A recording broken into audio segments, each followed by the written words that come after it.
목소리를 낼 수 없는 모든 존재들을 위해 외치겠습니다. 뉴 스크림! 네, 뉴스크림 17번째 이야기 시작하겠습니다. 한겨레 21 류서구입니다. 네, 안녕하세요. 한겨레 21 오세진입니다. 차별금지법 제정연대 장혜정 공동운영위원장님 스튜디오에 모셨습니다. 안녕하세요. 차별금지법 제정연대 공동집행위원장 장예정입니다. 저희는 지금 전국에 168개 인권 시민사회단체가 함께하고 있는 연대단체이고요. 전국에 또 13개 지역에서 차별금지법 제정을 위한 지역 네트워크도 함께 활동을 하고 있습니다. 그 인권위가 지난 1월 13일이죠. 전원위원회 회의 안건으로 계엄 선포로 야기된 국가의 위기 극복 대책 권고의 건, 좀 길기도 하고 좀 있어 보이는 안건이에요. 이런 안건을 상정을 했는데 이거 어떤 안건인가요?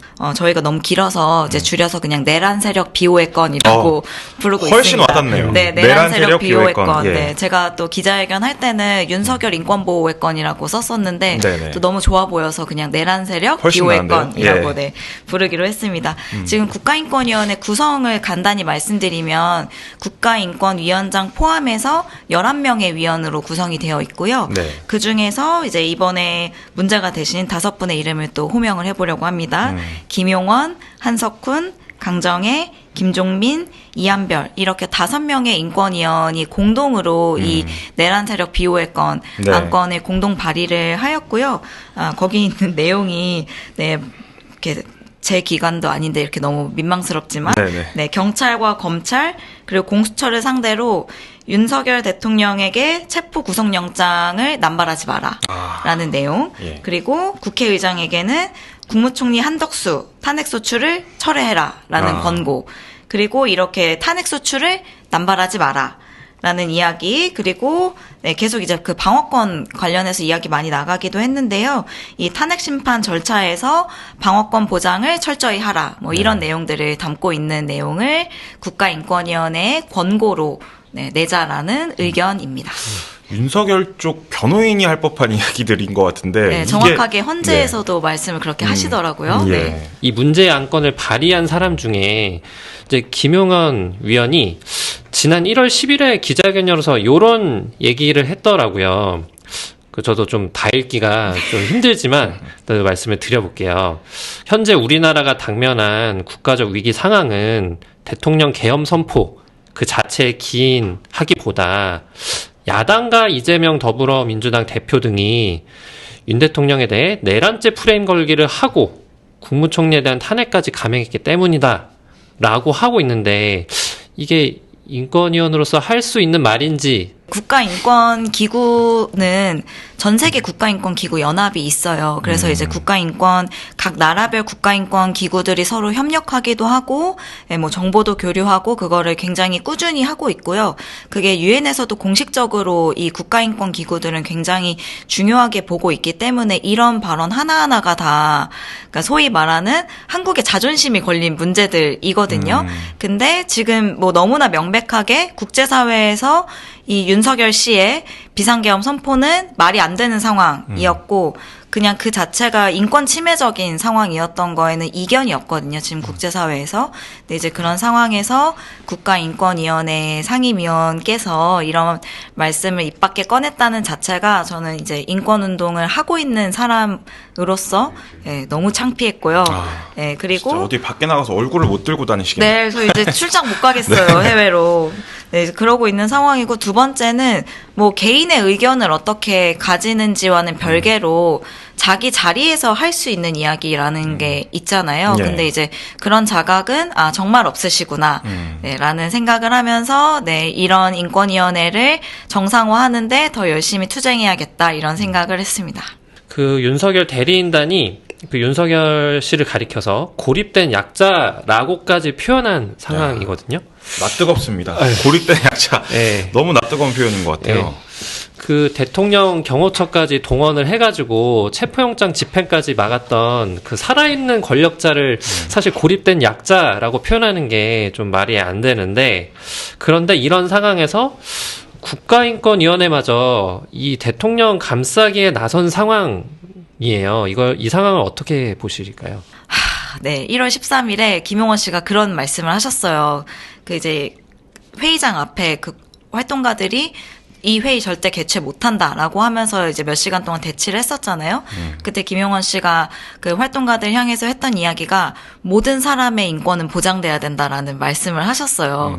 이게 되게 언뜻 보면 너무 맞는 말인 것 같잖아요. 그러니까 네네. 모든 사람의 인권이 보호돼야 된다라는 말이 틀렸다거나 아니면 뭐 윤석열 씨에게 뭐 인권이 없다거나 이런 이야기가 당연히 아니고요.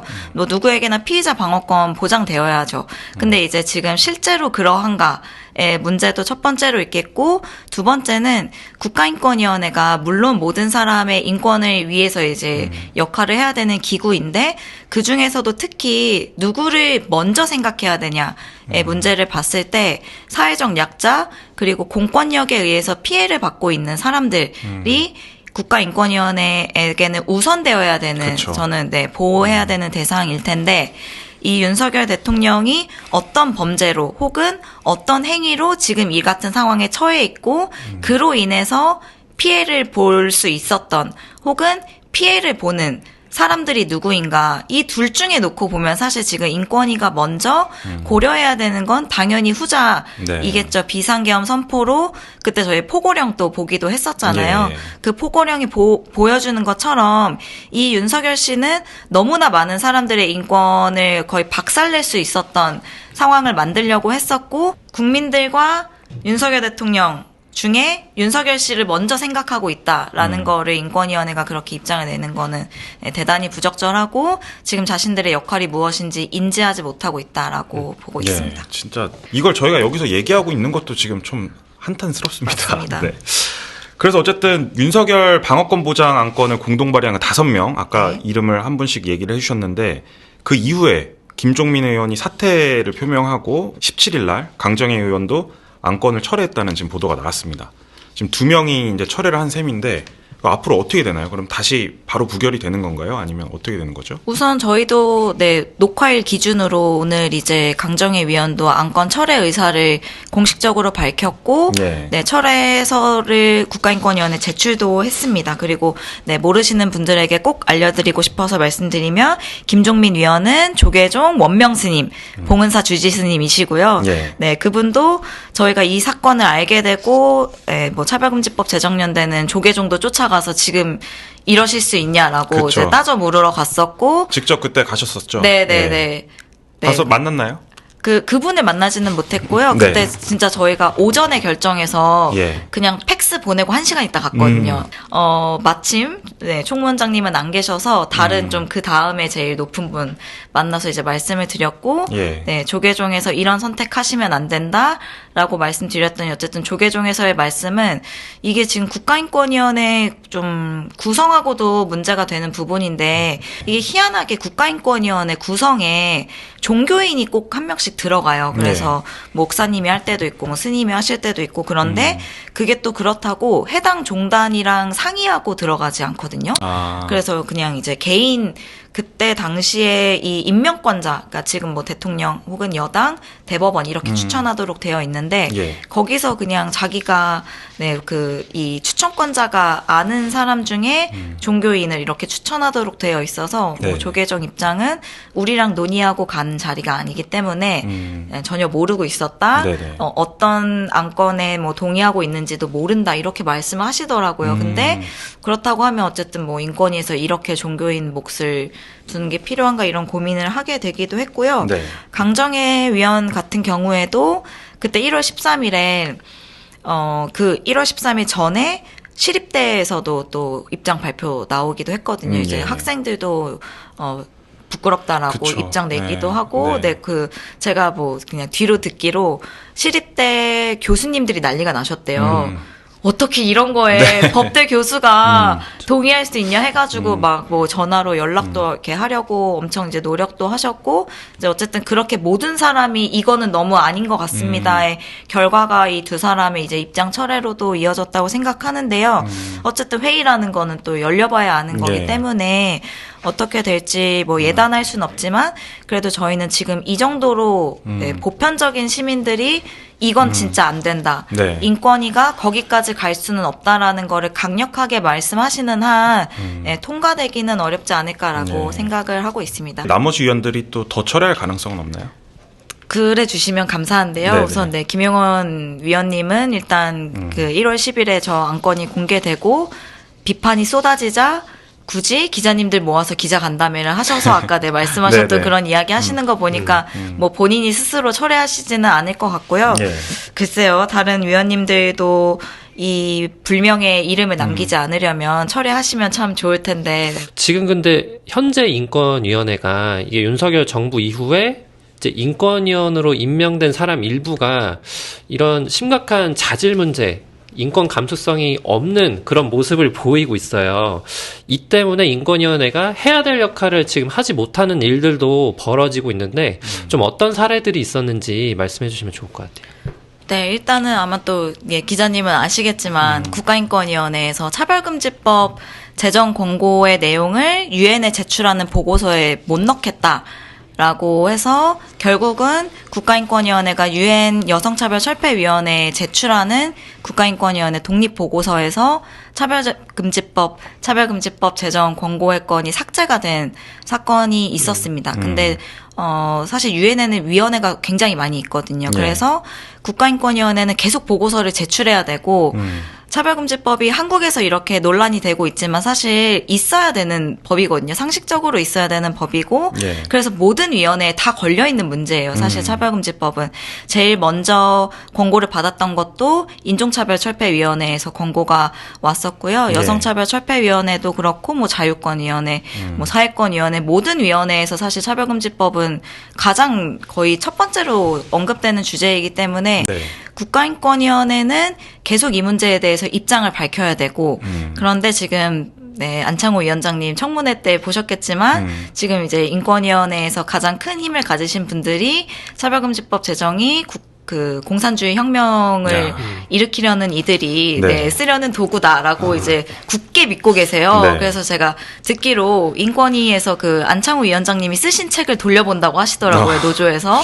그래서 막 그거를 캡처해서 이렇게 막 돌아다니고 있어요. 근데 네네. 이제 그 정도로 지금 차별금지법에 대해서 너무나 잘못된 정보를 가지고 계신 분이 지금 위원장으로 있는 거 너무 문제라고 생각이 되고요. 뭐 위원장님 개인의 문제일 뿐만 아니라 김용원 위원이라든지 이제 다른 분들도 차별금지법 관련해서 그런 입장이신 게 지금 굉장히 우려가 되는 상황이고요.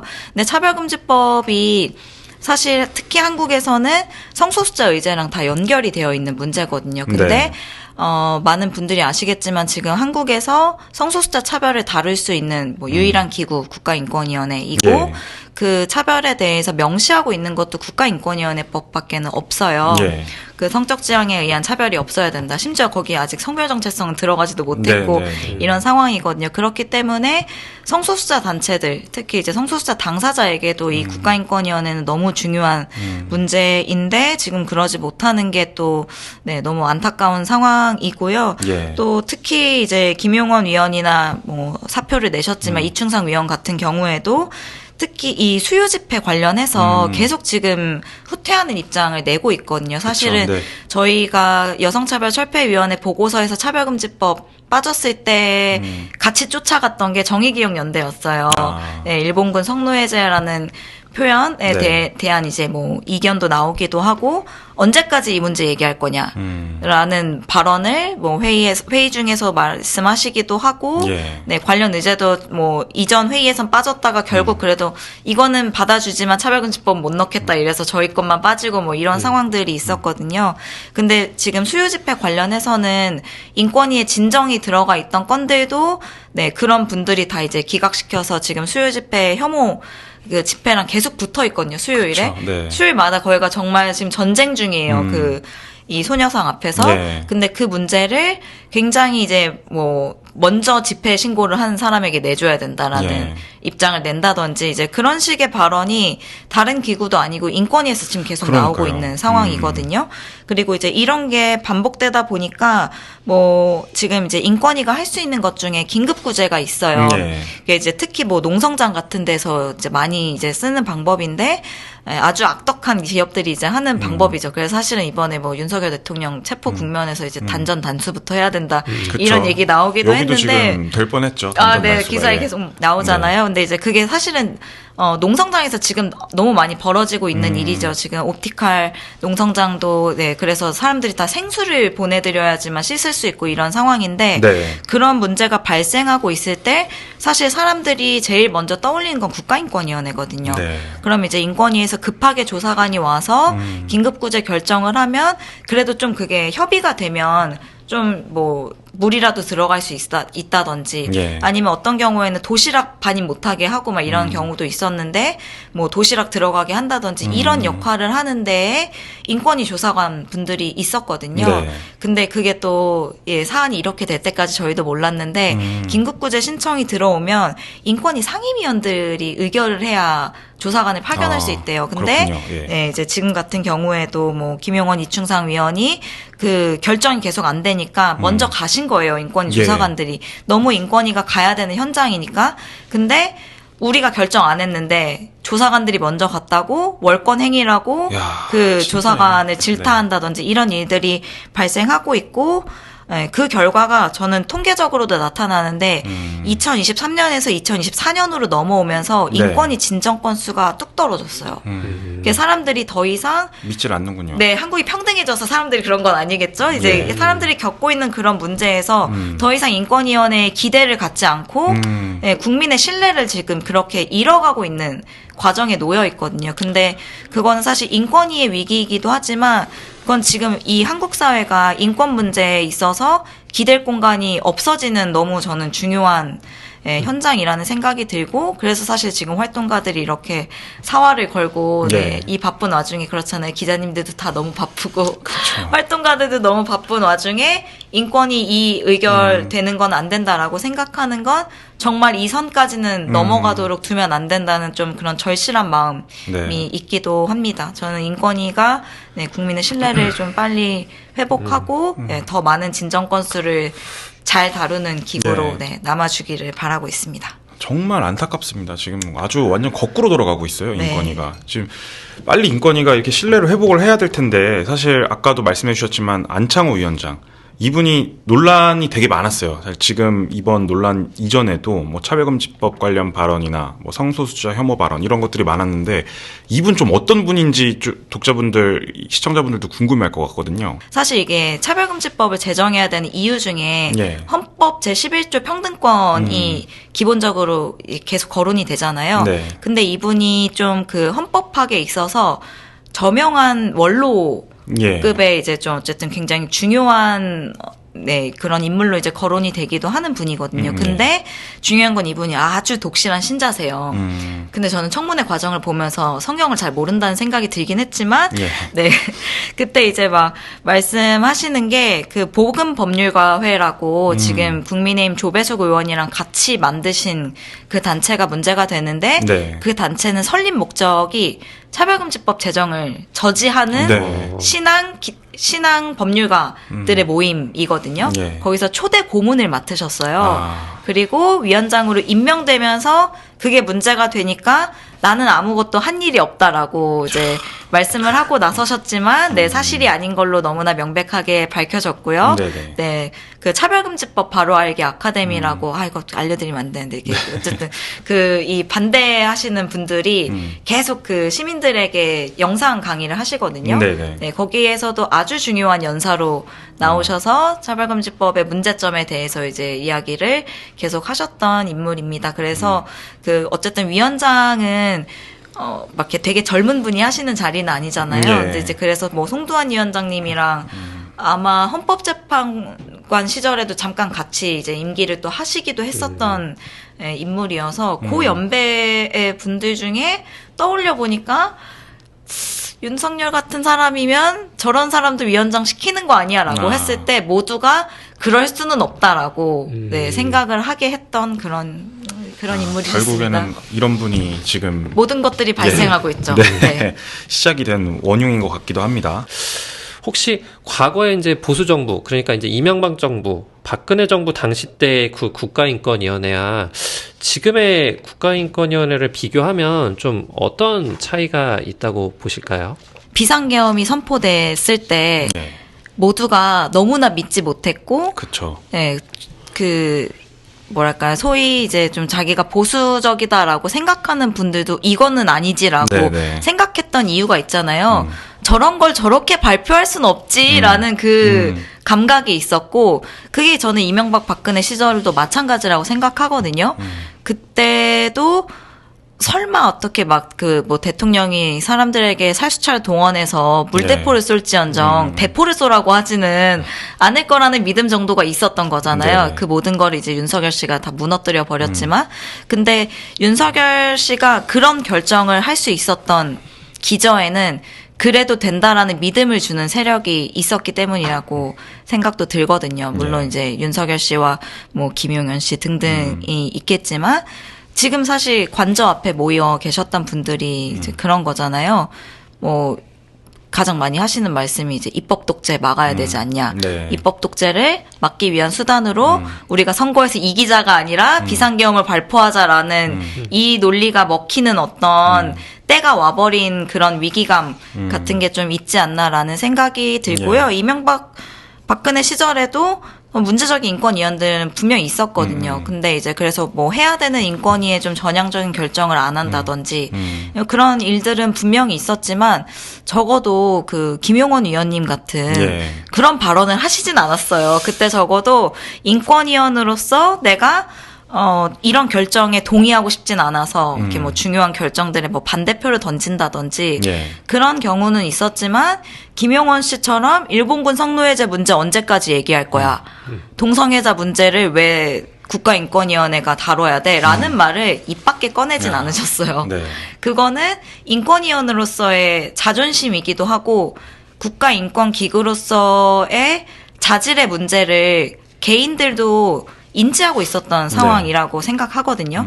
근데 그 모든 상식이 다 이제 붕괴되었다는 거를 지금 이제 문제적인 인권위원분들이 보여주고 계시다고 생각하고, 그럴 수 있는 지금 사회적 분위기까지 와버린 것도 좀 우리 모두의 위기이지 않나, 좀 그런 생각을 하게 되고요. 모든 분들이 다 말씀하시는 거는 지금이 인권위의 가장 큰 위기다라는데 이견이 없다라는 네. 말씀을 하시거든요. 단적으로 비교되는 게, 이명박 박근혜 시절에도 이제 인권위 위기가 오고 했을 때 인권위 직원분들이 뭐 1인 시위 한다든지 네. 그렇게 해서 진짜 막 뭐 좌천되시고 이런 일들이 있었거든요. 근데 이번에 보도가 많이 안 되기는 했는데 그 14층에 저희 활동가들이 열 몇 분밖에 못 올라가셨어요. 그 방청 신청하고 막 이거를 아예 1층에서 못 올라가게 해가지고 열 몇 분이 올라가셨는데, 사진에 사람이 되게 많잖아요. 그렇게 나온 게 국가인권위원회 직원분들이 100명이 오셨어요. 아.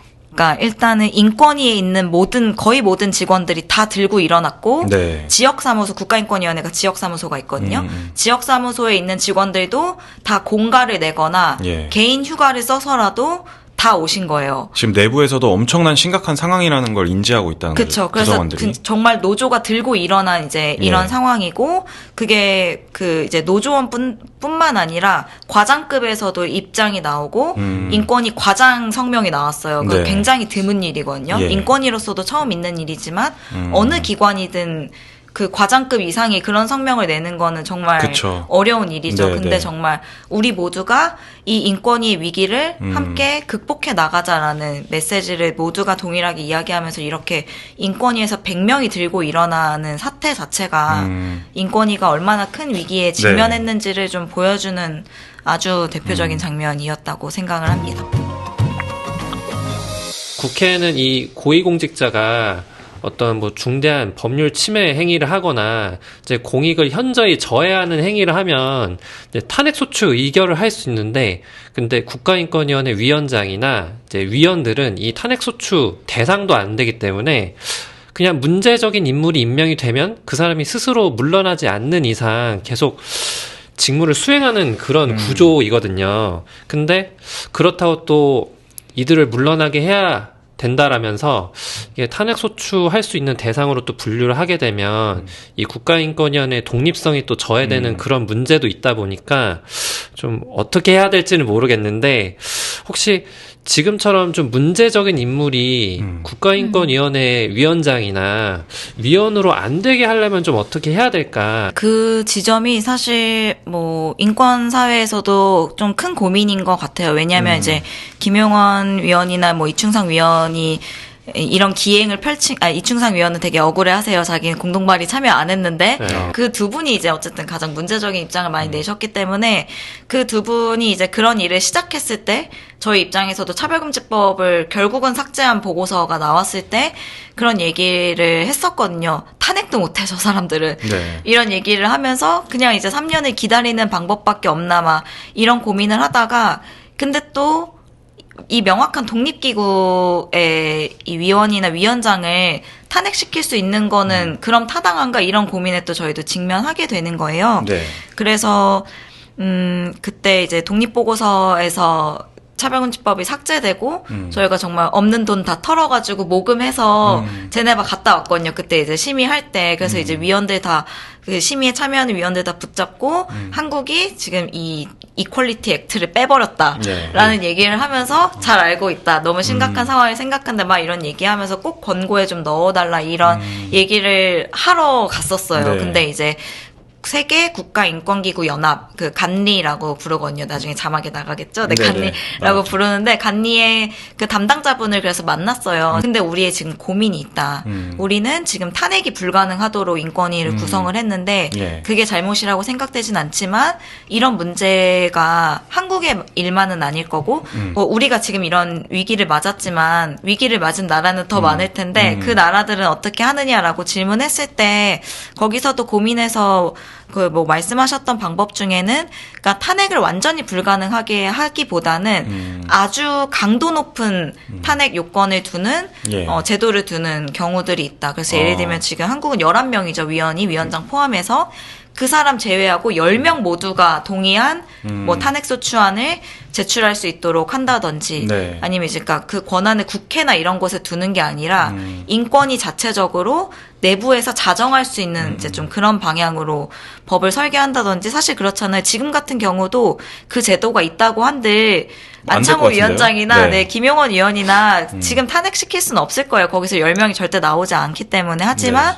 그런 거를 목표로 두고 이 뭐 단체들이나 시민들이 투쟁할 수는 있겠죠. 이제 뭐 그런 식의 제도를 두는 방법이 있을 것 같고요. 그래서 저희도 좀 고민이 되긴 해요. 이 독립기구의 지위를 보장하는 방안. 그리고 지금 이런 너무나 큰 이 후퇴를 맞이했을 때 그거를 좀 제도적으로 그렇잖아요. 민주주의 사회에 또 이제 방법이라는 게 네. 저희가 이제 비상계엄 선포하는 그런 사람들을 쫓아갈 수 없기 때문에 민주적인 방법으로 이 좋은 제도를 만드는 게 좀 우리의 과제일 텐데 예. 요 사이에서 좀 어떻게 할 수 있을까 이게 저는 시민사회가 이제는 좀 고민을 해야 되는 때가 왔고 고민하기에 굉장히 적기다라는 예. 생각을 하게 되고요. 두 번째는 다른 나라 사례 중에 인도네시아 같은 경우는 인권위원이 지금 저희는 상임과 비상임이 섞여 있잖아요. 네네. 근데 인도네시아는 전원이 다 상임위원이고 그 상임위원이 되려면 TV 토론회나 이런 되게 좀 까다로운 절차를 거치도록 되어 있더라고요. 근데 예. 지금 한국 같은 경우는 아마 이렇게 뉴스에 인권위원장과 그 개별 인권위원이 뉴스에 이렇게 많이 난 게 처음이라고 생각이 되는데 그만큼 시민들에게 너무 먼 이야기이거든요. 그러니까 당연히 이제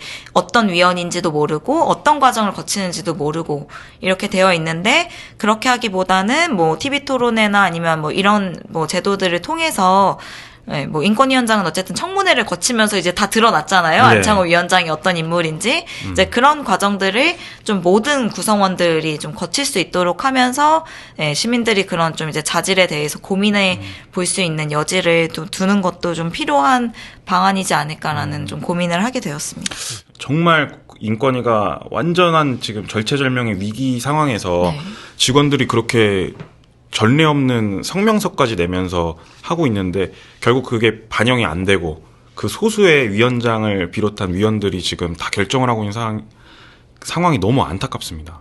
이거 그래서 이 인권이 지금 이렇게 된 거 어떻게 되돌려야 되나요? 그러게 어떤 방법이 있을지 네, 이제 완전히 리셋할 수 있는 그런 방법이 있으면 그분들이 좋을 나가야 텐데 끝나나요? 예. 그쵸 그분들이 어쨌든 나가야 되는데 네 이거는 제가 막 이렇게 미리 많이 고민해 오지는 못했지만 저 오래된 고민은 네. 좋은 위원을 또 양성하는 것도 우리 몫이다라는 고민을 좀 하게 되더라고요. 이게 뭐 이렇게 어쨌든 법과 인권의 그 사이에서 저희가 네. 계속 사실 인권단체가 주장하는 게 법조인 좀 그만 뽑아라거든요.